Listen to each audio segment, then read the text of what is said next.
Hello, everybody. Welcome back to Oso25 Music Reviews. Yeah, I'm here once again. My name is Osi Williams. Man, before we start today's review, I do just want to take a quick second to thank everyone who showed me so much support on that first video. Reviewing the Blizzard of Oz was so much fun. 6.5 thousand views on my first video is something I was not expecting. You guys absolutely gave me the encouragement, the motivation to keep doing these and to keep doing more. I had a lot of fun with that one, and man, I'm so overwhelmed by the support. So I appreciate all of you guys. I put a little something like this on my Facebook too, showing my appreciation. I'll link my Facebook in the description. But today, we are back with another review. It took me a while to get to this one, and I'm a little sorry for the late delay in uploading, but I'm here and we're going to be reviewing Journey, the band Journey, their 1981 classic album, Escape. Man, so this one here really just was an interesting album to really get into, especially after the Blizzard of Oz album. Um, I think these are just two completely different vibes, honestly. Um, this album, just to give a little quick backstory on it, it's a staple of the '80s.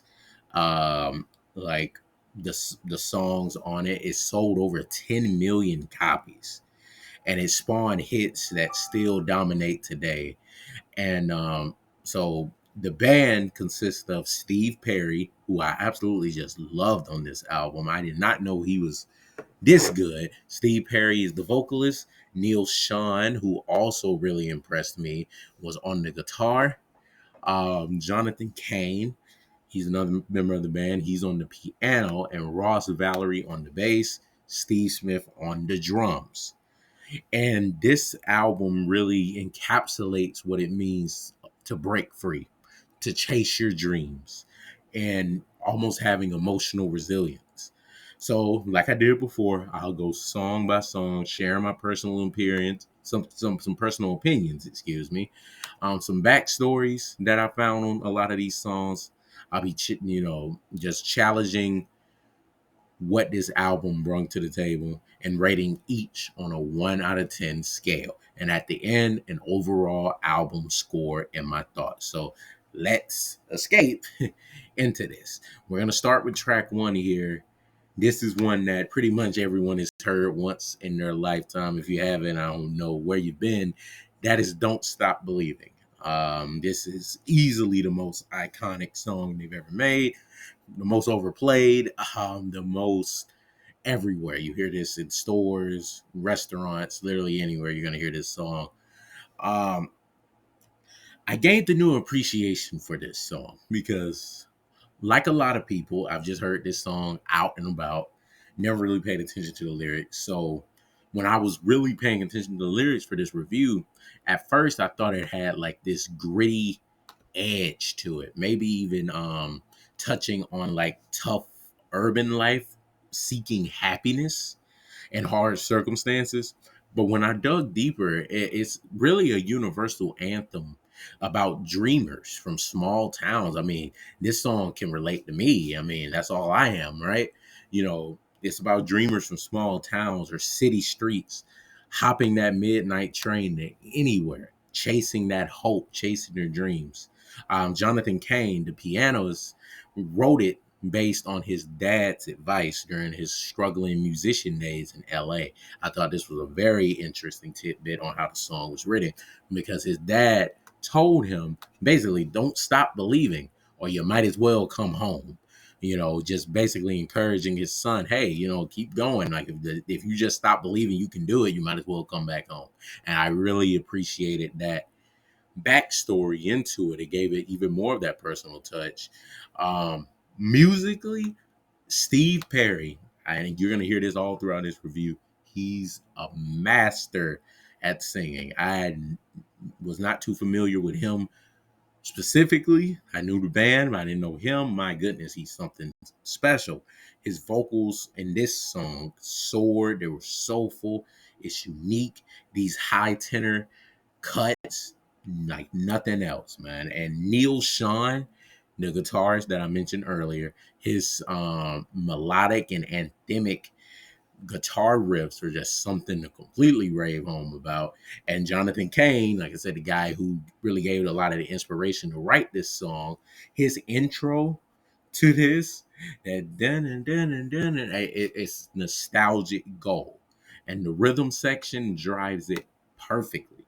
So production wise, I really have to say, delaying the chorus, the "Don't Stop Believing" chorus, halfway until halfway through the song, it built massive tension. It's like you were waiting for it, especially if you heard it before, like me, and then hammer home the message when you really just look into it. It's a timeless arena rock song with dynamic escalation in it. There is no complaints about this one. This was a 10 out of 10. We're kicking that off with a high rating. This is a beautiful song. If you haven't at least sung this in the car or sung this anywhere, I don't know where you've been. You're missing out. I'll just say it like that. So track 2 is Stone in Love. Now, a lot of other songs on this album I've never heard before in my life. These were all very brand new to me. Stone in Love was one of them. So this one is lighter. It kind of reminisces about those crazy summer nights and flings and stuff like that. It's cute and it's harmless, but it felt shallow to me initially, at least. It felt just like a formulaic love song without much ambition to it. It even, to me, echoed the pre-chorus blueprint from "Don't Stop Believing." I kind of say, okay, am I listening to "Don't Stop Believing" again, or am I listening to a new song? So it threw off the pacing coming right after such a song like "Don't Stop Believing." But context always helps the song. And I had to find out that this song was basically drawn from the band's road life, capturing that stone in love, rush, knowing it's temporary. Like I said, fling, summer love. So Steve Perry, Neil Sean, and Jonathan Cain, they all co-wrote this together, and they had some wistful hindsight in it. So I will say the positives are Sean's guitars. Once again, it carries it to me with his fiery, bluesy solo guitar riffs. It's total magic. Steve Perry's vocals are solid, but the melodies just felt bland overall. I feel like he did a lot better later on in the album. And as an archetypal like AOR track, it's mid tempo. The guitar is just straightforward, but it's too similar to stand out. So I started at a 4 out of 10 for this song, but I changed it after just listening to it again and really enjoying the riffs that Neil Sean did on here. So I bumped it up to a 5 out of 10 for the solo and the guitar work alone. That's not my favorite song, but it does fit the vibe of the album, which is like escapism and stuff. So we're gonna go track 3 here. Who's Crying Now? This one is really good. It's actually perfect to me. I really like it. It's a 10 out of 10 if there ever was one. This is a mid-tempo power ballad. It's about surviving relationship heartbreaks, wondering who's hurting more post breakup. Everybody wonders that, right? If you ever been in a relationship, and it was very intimate and you guys had a lot of, problems in the relationship, or you guys just had a lot of good times, you always wonder who's hurting more. Is it me who's hurting? Is it me who's heartbroken the most? Or is it my former partner, and that's what I loved about this song. It's about wondering who's hurting more, but emerging stronger as individuals at the end of it. So Jonathan Cain, once again, he worked his magic on this. He wrote it during his divorce, with Steve Perry adding emotional depth from his own experiences, capturing that bittersweet, like, what if regret. And the production is classic on this. It starts intimate with that piano that doom, doom, doom. It's beautiful. It builds to this cathartic chorus with layered harmonies in it. Steve Perry's vocals are vulnerable and powerful. That falsetto bridge, I'm telling you, it is so good. And Neil Sean's guitar solo, legendary in this song, especially the ending. He played the guitar really well all throughout this song, but that ending solo, perfect. It was simplistic, but it was emotional. It had a real good virtuosity at it, and it was better than "Don't Stop Believing." Honestly, for me, that could be a hot take, but that's really what I feel. I actually really like this one more than "Don't Stop Believing." It's more introspective than that song to me, and moody. So it was flawless execution. Everyone brought their A game on this one, and I think that Journey as a band just shines when they can do songs like this. Now, on the track 4 here, "Keep On Running." I love this one. "Keep On Running" surprised me, honestly. It's not a ballad, which I just said is their strongest suit, but it was soulful and it was beautiful. It's this adrenaline rush about pushing through life's grind. It's motivational, but it's really straightforward at the end of the day. It's drawn from the band's touring fatigue. And if you know about any artist, if you just watch any artist tour or just hear them talk about life on the road and stuff, it's very tiresome and they get very fatigued. So it has this autobiographical feel to it, urging momentum amid the obstacles. So I just really, really like that about this song. And Steve Perry crushes it vocally. He has this raspy and gritty just voice in this one. It's almost like a sermon. Like he really sounds like he's like getting gospel in this one. It had me buzzing. The guitars are great. I think the production of this overcompensates for the simple lyrics of it. It puts more emotions into it than I actually think the lyrics actually brought to themselves. You have the call and response chorus, very typical in gospel, right? You get the call and response. So this, like I said, really feels gospel inspired. So I dock a point for it not having the most intimate meaning, but I cannot fight that energy they brought in this song. So this was a 9 out of 10. This is better than coffee. When you feeling lazy, put on this song. I promise you, it's better than coffee. That's a really good song. Track 5 is "Still They Ride." So this is another hit to me. This is like ethereal and church like, just like "Keep On Running." Steve Perry's vocals in this one almost felt like atmospheric, like it felt like you were just in a different world. He shined in this one. His harmonies created like this dreamlike quality of it, honestly. And Neil Sean's solo on the guitar, once again, he just kills it all throughout this album. It's fiery, it's blues infused. This is his best up to this point in the album. His expansive bends on the guitar, it elevates everything. Now, the meaning of this one is just nostalgic cruising culture from Steve Perry's California youth. Something, like I said, I had to find out about, because the beginning lyric says Jesse. Is almost like he's talking about a guy named Jesse, but Jesse, that I found out, is just a metaphorical lone rider. So it's not a real person. He just thought it would sound good in the song. And he's just, like I said, a metaphorical rider clinging to freedom amongst all the change in the world. So it ties to the road life, the escapist theme.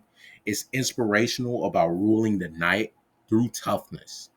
So I started to review this one at an 8.5 out of 10, but I had to bump that one up to 9 out of 10. 9 out of 10 is the official score on that song. I think that was a great team effort. I think they really did a great job on that song. So, like I said, so far, most stuff is crushing it outside of "Stone in Love" that I just wasn't really a big fan of. Track 6 is "Escape." This is the self-titled song on the album. So this one just has rebellious fire to it. It's about breaking free from captivity. It's broader than just how the song sounds. It sounds like he's just talking about a school kid rebelling against, life like we all do. But it's really existential. It's drawn from the band pressures and also Steve Perry's restless roots. It's dramatic, like a jailbreak. He's urging the defiance. He's urging to escape and go out on your own, follow your dreams, be who you really are supposed to be. And I just really related to that. Don't really care what nobody has to say about what you do. Just do it. Continue to chase your dreams. That's really what the song is about. The production is creative. I thought Neil Sean's mini solo post first verse, because it was right after the first verse, it ramped to a real climatic build early. So it almost got you to a certain crescendo in the song right after that first verse. It starts doing a little guitar solo, and after that, the song just completely hits another level. The composure was awesome, fresh energy. It captures that frenzy of rebellious nature perfectly. So I love the meaning and I love the production choices.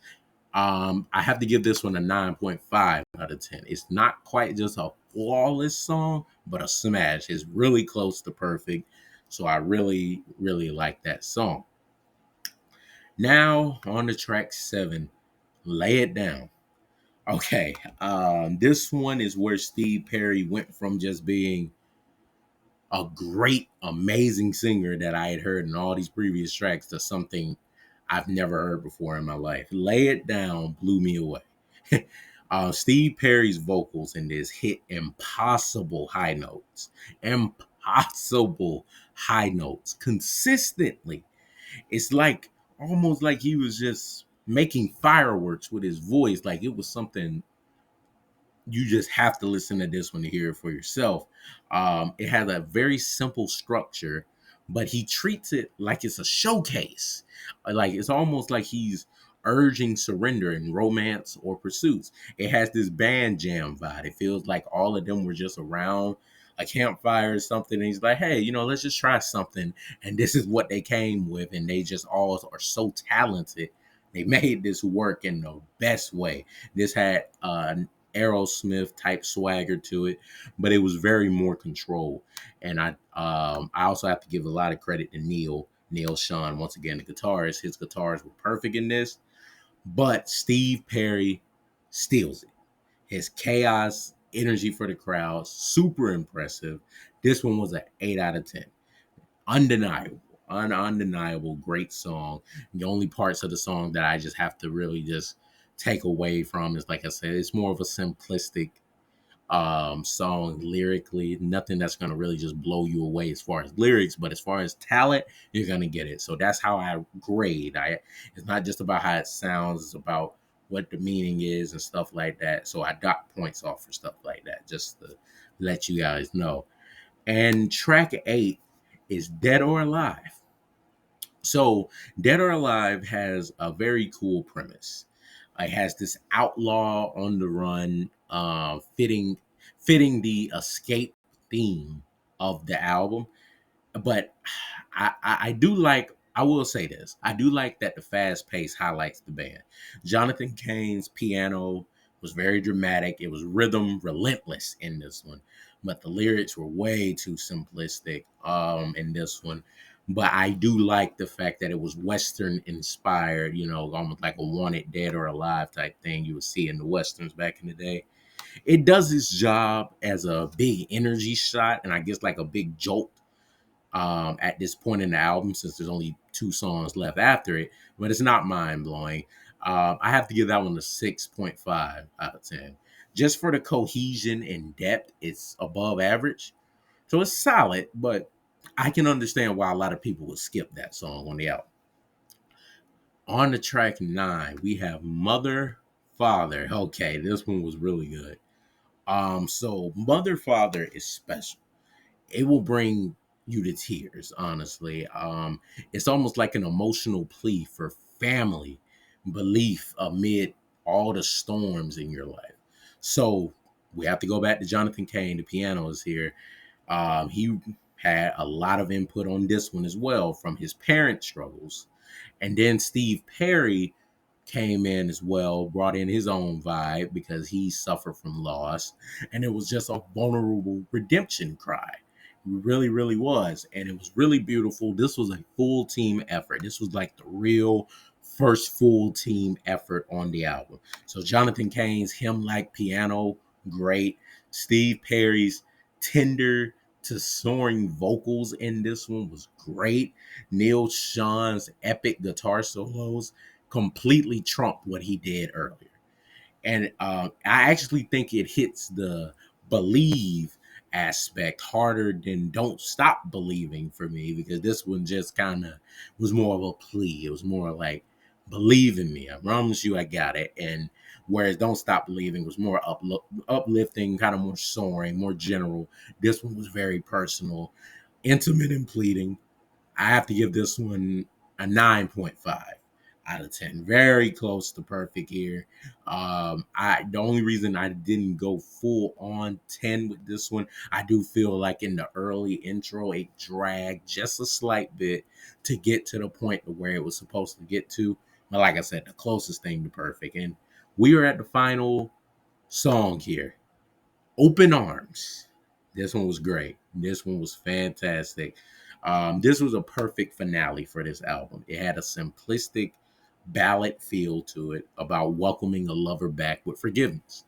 The relatable second chance plea, Jonathan Cain's baby riff flipped by Steve Perry into just this romantic gold song. And little do people know it, this one was almost cut from the album for being a little too sappy and emotional. I'm glad they didn't do it, because it became a number 2 hit for them on Billboard. And this one was just a fantastic song. I don't think the album would have closed as well if they didn't have this one here. So Steve Perry, as throughout the whole album, he slayed it, but it was softly. He kind of built it up. And instruments were very minimal. It added intimacy. They went very hard on a lot of songs on this album. This was just a very nice close to what was just a solid, great album. This one was a 10 out of 10 song. It was a hopeful end to the escape, is what I kind of took that closer is. And that's pretty much it, folks. Wrapping up this album, I have to give the whole album a 8.7 out of 10 for me. Um, I think this was a really good album with cohesive themes. Their ballad strengths showed tremendously in this, and they had a lot of good rock variety. It wasn't just all ballads. You really had some rock stuff too. My highs for this album are Don't Stop Believing, Open Arms, and maybe I'll say, yeah. Like I would definitely say Escape as well. I really did like Escape as well. Those are like my 3 big takeaways from this. This Journey proved their legends here. So, and I think that they deserve every bit of flower that you can give at them. I think they are highly underrated. I very much enjoyed listening to this album. So, what do you guys think? If you agree with my ratings, disagree, drop a comment below. Suggest the next albums. I will be doing these every Thursday. Now I'm trying to really get myself on the schedule. If I don't do it every Thursday, I will let you guys know on Facebook posts, like a schedule change or something. But yeah, like the video if you enjoyed, subscribe for more reviews. I thank you all for watching this. I really appreciate all the love. It really means the world to me. So I will see you all next time on Also 25 Music Reviews. Also 25 out.